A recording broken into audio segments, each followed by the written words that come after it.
Hello అందరికి welcome to one more mini vlog. అందరికి శివరాత్రి శుభాకాంక్షలు. శివరాత్రి అంటే రాత్రి అంతా జాగరం ఉండి తెల్లవారుజామునే సముద్ర తీరానికి వెళ్లి సముద్ర తీరంలో చక్కగా శుభ్రంగా స్నానం చేసి శివాలయానికి వెళ్లి శివుణ్ణి దర్శించుకోవడమే శివరాత్రి స్పెషల్. ఇక్కడ వైజాగ్ లో అయితే సముద్ర తీర ప్రాంతాలు చాలానే ఉంటాయి కాబట్టి శివరాత్రి రోజు శివరాత్రి స్నానాలు జాగరాలు అనేవి చాలా ఎక్కువగా ఉంటాయి. ఇక్కడ నా అదృష్టం కొద్దీ ఈ శివరాత్రికి నేను అమ్మ వాళ్ళ ఇంట్లో ఉండడం వల్ల నేనైతే ఇక్కడ చాలా ఫేమస్ టెంపుల్ అయిన అప్పికొండ సోమేశ్వర స్వామి టెంపుల్ కి అయితే వెళ్లిపోయాము. ఈ టెంపుల్ అండ్ అప్పికొండ బీచ్ కు వెళ్లే రూట్ అయితే స్టీల్ ప్లాంట్ మెయిన్ గేట్ నుండి ఉండే ఒక రూట్ లో అయితే ఉంటుందన్నమాట. నార్మల్ గా అయితే చాలా ఖాళీగా ఉండే ఈ రూట్ మహాశివరాత్రి రోజు తర్వాత రోజు మాత్రం చాలా చాలా రష్ గా ఉంటుంది. 30 minutes పట్టే టైం అనేది 1.5 hours పడుతుందంటే ఎంత రష్ గా ఉంటుందో ఆలోచించండి. ఎందుకంటే ఇక్కడ టెంపుల్ అంత ఫేమస్ అన్నమాట. ఈ టెంపుల్ స్పెషాలిటీ ఏంటి అనుకుంటున్నారా? చెప్పేస్తా, వినేయండి. ఈ టెంపుల్ అయితే 11th century చోళా కింగ్స్ అయితే కట్టించారు అని చెప్తూ ఉంటారు. అంటే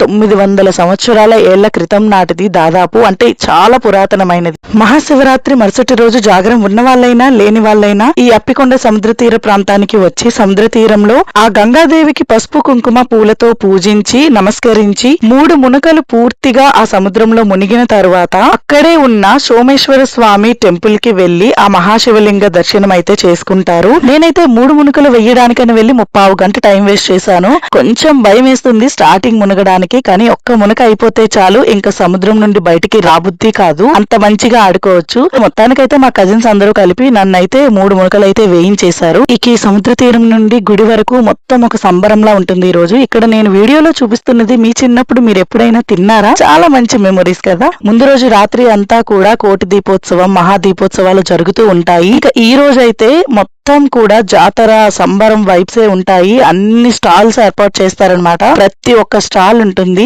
ఎక్కువగా ఇందులో ఉండే మెయిన్ అట్రాక్షన్ చెరుకుగడ.